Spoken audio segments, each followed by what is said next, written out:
Welcome back to Big Fish Contracting Podcast. I'm your host, Eric Deringer, along with Tanya Welton.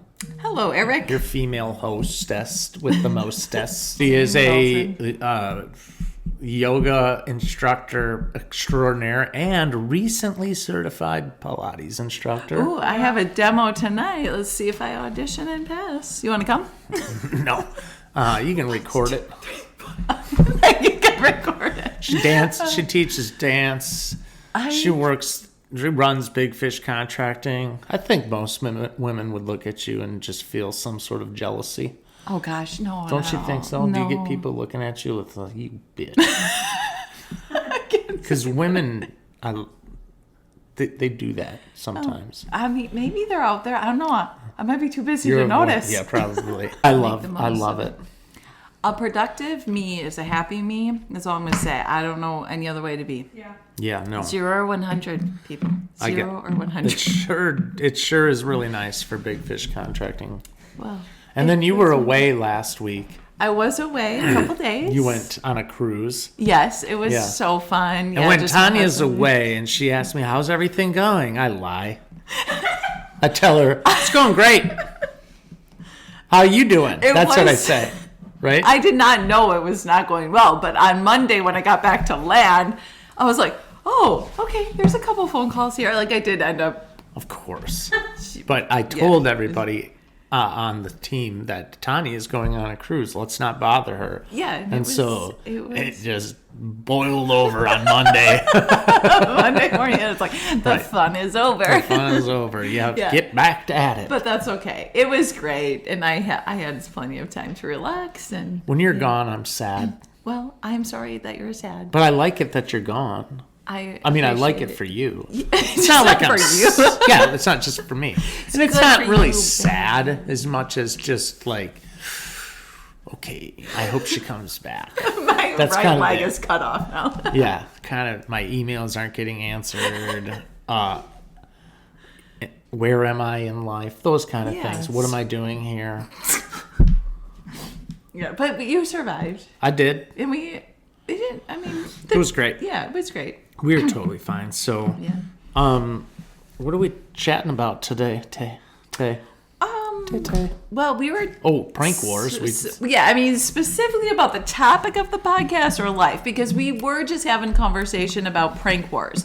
So we were both expressing how been a little tired lately, need to catch up on sleep, and I said how the teenagers like to talk. It's like 10 o'clock at night. Now it's a perfect time. You don't talk to me all day, but 10 o'clock, right when it's bedtime. Let's have a chat. Yeah, and actually, no, I do get like all of a sudden all ears, and I love it. So I do want them to keep chatting. But last night, Nolan was going to sit outside because there's a slow-moving vehicle around our neighborhood because it's junior versus senior prank wars for homecoming week at Arrowhead, and he was thinking we were going to get TP'd. Our house is going to get TP'd, and Ryan's like, I'll go get the shotgun and just sit outside. Whoa! This brings me to my point. This is not where we're going with this. I heard this about guns.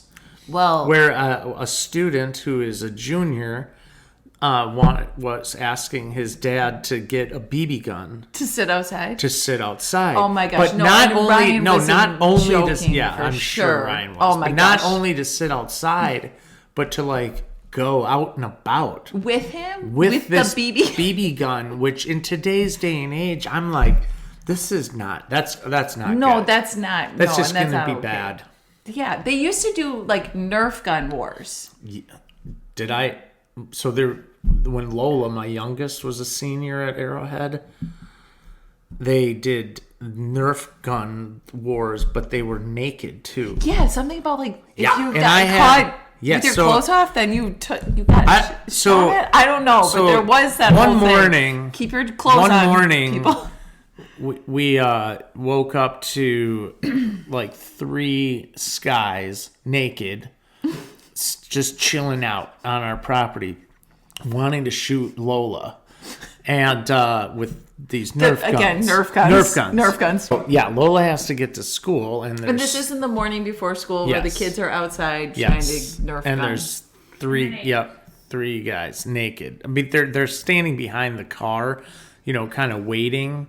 or with a robe on or something, waiting to disrobe, because that's part of their deal is they have to shoot you naked, or if they shoot you naked, they're gonna get points. So Lola can't get to her car because it's guarded, but we have a four-wheeler, and so I'm like, okay, so this was a big deal. So Lindsay went out. I said, Lindsay, you go get Lola's car. This is when she had her, and you drive it up to the barn.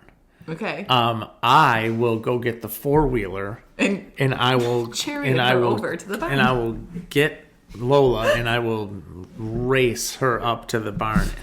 And that's what we did. So I went up to the barn, and I walk out, boys. Good morning. Morning. And then Lindsay walks out, and I go up to get the four-wheeler, and I come up, and it took them a minute to kind of figure out what was going on, because Lindsay didn't go outside till I had the four-wheeler real close to the house. And so, yeah, she comes running out, and they're like, oh. And then they disrobe, and I am ripping across our property with this four-wheeler with three naked high schoolers, like trying to cut us off at the pass, but they couldn't. I mean, the four-wheeler's just too fast. Lindsay, they're on foot running. Yeah, naked. I'm throwing him up the hidey-ho. You see ya! And of course, Lindsay she jumps in the car, off she went. Oh my gosh, that would have been even better. Imagine running with the horse. With the horse. Yeah. So those prank wars are interesting but this whole gun thing, like, yeah, no, you're not gonna. No, you're not gonna. Even a BB gun. No, or like paintball gun or anything. Paintball guns would be an option to shoot people. I just don't think they should do that. Like, stick to the TP. You just clean that up. It's safe. Nobody's gonna get hurt with a roll of toilet paper. Chad's house got toilet paper. Yeah, Chad's did pretty well. Pretty bad. Yeah, that's Lake Country Lutheran people. So the game is Friday night, and we actually play against my nephew. My nephew plays on Sussex Hamilton, and then our kids go to Arrowhead. So my in-laws are all like, "Are you coming to the game?" I'm like, "Well, yeah, but I'm not gonna sit on the Hamilton side." I mean, yeah, you can't. You went to Arrowhead. I went to Arrowhead. Yeah. So. But then the kids are going to be there. Game. Well, I don't know. I mean, like, that's the line. Like, I want my kids to enjoy their things and do. Seems. But I do like football, and I would want to watch my nephew play and stuff. So we'll see. Yeah. And then dance is Saturday. Nolan said he's going to the dance or going to homecoming, whether they end up at the dance or not. Yeah. Mm-hmm. It's one of those things like, do you have a plan? You taking a girl? What are we doing? Did you make a sign? He said, not making a sign. And girls cost too much money, so I respect that. I don't know where you get that idea from. It can't be his mom. Right, exactly. No, it can't be you. No, low maintenance over here. With our podcast, we have lots of guests, generally. Mm-hmm. Lots of informative types of topics when it comes to all things construction. Mm-hmm. At least that's what we're trying to do. Mm-hmm. But you and I have decided that we're going to have a little bit of a different approach at times where we just want to chat. Yeah. Right? Yeah. Low key. The goal, I think, of when we started the podcast was so people could get to know who Big Fish is, right? Yes. The people behind it. And I think it's important to still gear towards that people-centric idea, even in our podcast. Yes, agree. Because there are lots of choices. Yeah, like you could fill your day listening with just anything and everything, right? And I'm thinking there's lots of choices from contractors, right? That way too. Yeah. Yes, absolutely. Yeah. Oh yeah. No, that makes sense. Well, that makes sense. So, but you're obviously going to hire Big Fish. And you don't. Well, we would hope so. Yeah. But we want you to just trust is such a big. We keep going back to that. Trust is such a large part of what we're trying to do here is to create a relationship that is based on trust. Correct. And it's hard to trust people you don't know. Right. You don't really know someone from a phone call, one phone call. Mm-hmm. You don't know someone from one interaction. so I think this gives people an insight to our personalities Yep. and who The we personality really are. of the company, and it's just an opportunity for that, and so that's one of the reasons why we started the podcast, and that's why we're continuing to do the podcast. It's fun. I like talking. It is fun. We have decided to just kind of, at least, I don't know what the new format is, but at least when we're not interviewing some magnificent guest, we're just going to chat a little bit. Cooler, cooler than us. Very much cooler Yeah. than us. Yeah. So, some of the things that we have just kind of been thinking about lately is just what it means to be a people first business and what that looks like. What does that look like to you, Tanya? I think it starts within the employees and like what's going on in-house. Like, to me, it starts there, because if everyone in-house and amongst the team is good and honest and true, then it starts to trickle outward into the community and who we serve. And I think as the team's growing, it's been apparent to cultivate that culture and hire the right people. And, we have meetings, and, I'm talking to at least half of the team members a day, right? Mm-hmm. And we have this very open dialogue where we're not just talking about the work, the actual work that we're signing and producing and bringing to life, but we're literally checking in on each other, and that is a big deal. Yeah. I mean, I think when we had Zach on the podcast earlier, he was mentioning how, this idea of family, and so many companies and organizations and things out there say, we are a family. And Zach is new to us, relatively a few months in, and his statement was, "This feels like home." Yeah. And I think that's so very true. And I think that gives us a level of trust with our homeowners, because we are so authentic with each other that then when we go meet homeowners, everybody represents themselves as who they truly are. Yeah. And when you're dealing with people, it can be not messy is maybe a weird word, but it's just like when you are invested in each other, like you're invested in each other, like family, like you can't just go get a new son. Right? You can't, you might want to every once in a while, not literally, but that kind of thinking is like, no, we're just in it together. Mm-hmm. And like celebrate the successes together, celebrate the, even the learning moments. Like, we're just constantly having open dialogues and with, amongst the team. And I think, we grow together in a lot of ways, and I think from a people perspective, everyone here is open to honest feedback of, if somebody needs to do a little bit more, or someone needs to slow down a little bit. Like who? Like you? Yeah. I don't know. No, you're not doing enough. And now I'm also getting a review on the podcast. Right on the podcast, review. Tanya, I think you need to step up your game. No, Tanya does amazing work. But yeah, we're just all these unique blend of personalities, ages. Ages. It's fascinating right now because we've had some people get married recently. We've had some babies coming into the mix. Yep. Yeah, so and we have a grandpa on staff. Am I the only grandpa? No, Rich is a grandpa too. Oh, Rich is a grandpa too. And Mark is no. Oh, Mark? No, he's going to. He's soon to be a grandpa. Okay, Franny. Yeah, he's a grandpa. So I'm not the only one that's a grandpa. But you're all young grandpas too. Relatively, yeah. Yeah, I would agree. Yeah.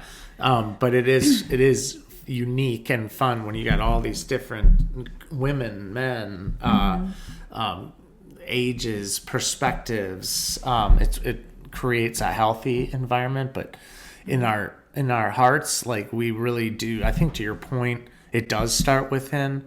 Like if you can't love each other, who you work with every single day, and serve each other, it does become more difficult to love and serve our customers, because you can't have one without the other. Totally. And that is, we have a group of people that are committed to that, and that's part of the culture at Big Fish Contracting. Like, you have to love and care. I mean, it's just kind of like, those are synonyms. Like, you can't love and not care, but you just have to love. And I do think it's a little unique to company or corporate world. We don't call it, we're not a corporation, but like, it's a business and stuff, where we really, I don't have much tolerance for people not loving one another. Right. And that is like a commitment, and it's self-sacrificial. It's laying down your own lives and yet still having opinions. But it does allow our team to really go out and love on our homeowners and serve them well, and just try to build these authentic relationships, and in the space that we're talented in. Yeah. Which that is sums it up perfectly. Home renovations. Yeah. And we just happen to also do construction, right? I mean, yeah. Absolutely. And so, our values are shaped, certainly they come deep from within who I am. And I'm not going to hide behind the fact that pretty much everything I do is birthed from an understanding, a biblical understanding of how this world works. And so I've been really committed to that for 25 years, and not perfectly, but there is, that's when you read the Bible. There's a lot of people that did a lot of things not perfectly, but like the standard never was lowered, and so finding people who buy in, regardless of whether or not they would go to church every Sunday or can consider themselves a Christian. That's not as important as much just being dedicated to these principles and this personality trait that would make you look a certain way. And so we've been looking for people like that and been fortunate enough to find them. Yeah, it's a phenomenal team. And everyone leads with a servant mindset. Yeah. And I think that translates well with the homeowners, because that is our job, to serve them. And that some jobs go really smooth. And then when they don't, we just, pull up our big girl pants and figure it out pretty much. I mean, I don't know how else to say that, right? Yeah. Yeah. I mean, you got to, you're doing things it's because it's the right thing to do, exactly. Regardless even of when the it's outcome. hard, it's the right thing. Situational ethics is doing something because of the way the outcome would be determined, but we are not a situational ethic company or person. We do things the right way because it's the right way to do regardless of the outcome. So I learned that years ago, because sometimes, the meaning that, okay, you like a lot of times situational ethics would be like, well, this would cost more or less or be easy. No, you just do it the right way. You just do it the right way because it's the right thing to do regardless of the outcome. Yeah. And sometimes it wasn't as bad. Sometimes it was worse, right? Yeah. But that just never gets in the way. It's just kind of just the right thing to do. And we believe in that. I love being a part of it. And, but I don't know if we're necessarily definitely not the only company that does that, but that's just who we are. Yeah. But it's interesting because how that actually plays itself out. So many of our our sales reps, they're commission based, right? So they're making money, or their income is dependent upon the profits of jobs.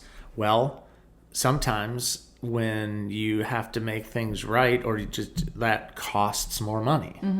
and that has a direct effect on what their income would be or their paycheck.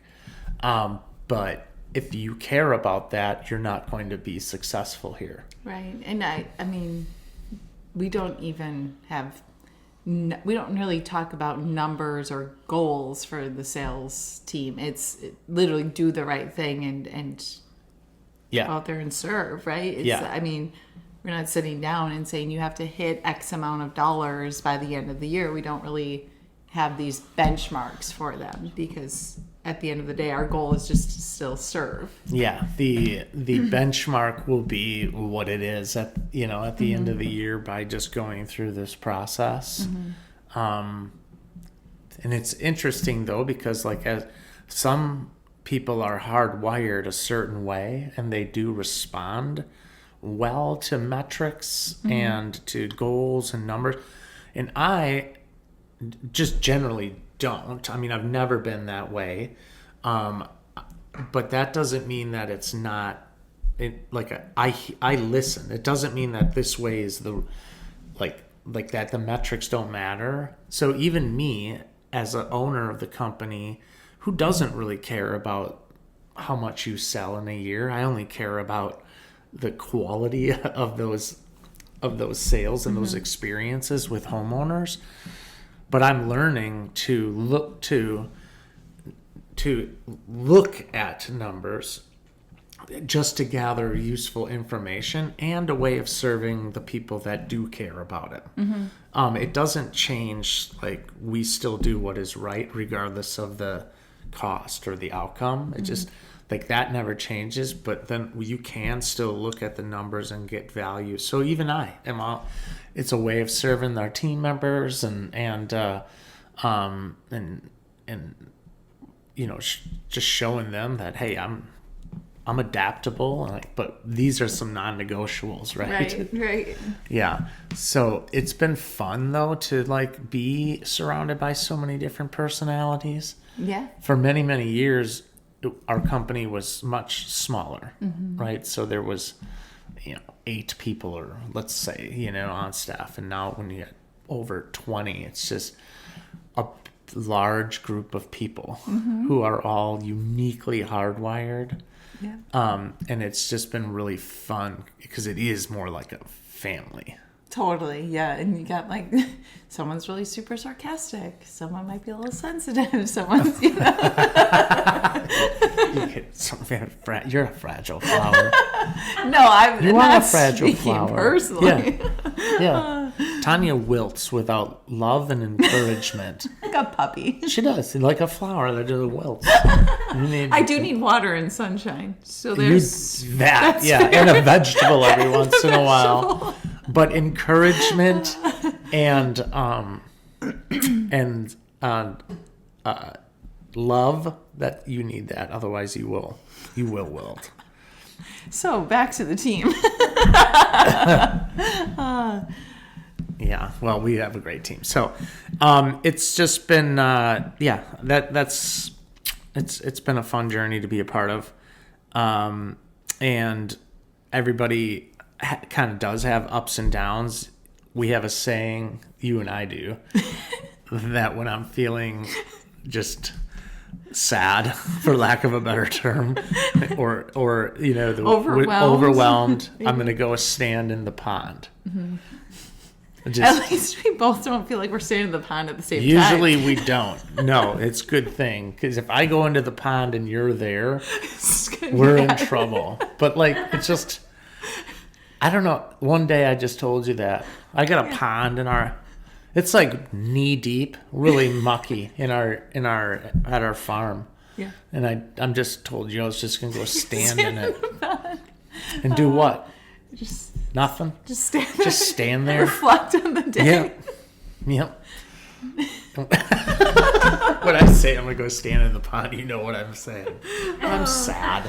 Just overwhelmed a little bit. It happens. Yeah, well, because I think in terms of the growth, right? So you I think that's been over the last course of the year is navigating like And not so much time management, but just the more, right? And it is more personalities, more jobs, more, all of those things. And so, sometimes you just have to stop. And then the other phrase that I'll say is one thing at a time. Yeah. Because you can't do it all at once. So, yeah. And that's our goal. My goal has never been to rule the world, just do so many jobs and just have, this massive gross sales or make all of this money. My goal, that has our financial aspects of the business and personally has been, I have goals in those areas, but the growth of Big Fish Contracting has always been about our team and the customer. And because I, believe that we use that phrase, redeeming an industry, because there are a lot of bad experiences out there with in the contracting world. And I believe really deeply that we provide an experience with homeowners that is really top notch. We believe in the values that I believe in personally, that the way you want to be treated. And so a lot of the reasons why I want to continue to grow this company is to be able to serve our Lake Country. Yeah, everyone deserves to have a good experience with their, especially when you're investing the kind of money to make remodeling dreams happen. You know? So, and I think for me personally, when I spend our money on many places, it does. From mechanics to restaurants to even in the contracting world that I'm in, it's so rare to really feel like I'm cared for by anybody I spend money on. It's not to say that they aren't, and I'm really always looking for those. But when you do, wow, that guy or girl, I felt like they really cared. It's so refreshing. Yeah, it really is. And I think that's the experience, we're talking about, is that you're not just another number or transaction. I love it. I love to hear from homeowners a few years later. It's so great because it's oh, how have you been? Yes. How are the kids? Hey, Tanya. Yeah. It's just so special. And we want that relation. I want every person that hires Big Fish to feel that way, that they could call 5 years later and have the recipient remember their name. That is that feeling that we're trying to cultivate. Absolutely. Yeah.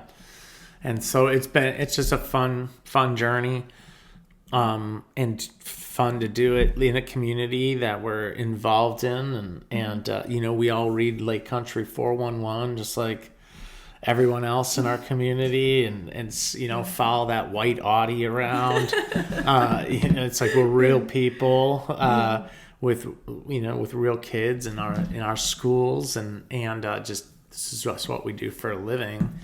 We're not like Walmart. Walmart doesn't know your name. McDonald's doesn't know your name. Quick Trip doesn't know your name. We are a company that knows your name, right? And we want it to be that way. So thanks for doing it with us for our customer base. Yeah. And hopefully there'll be more of this coming, just talking about what's going on in Lake Country. Thank you for listening. Have a great day. Thanks, Sam, for joining us. See you.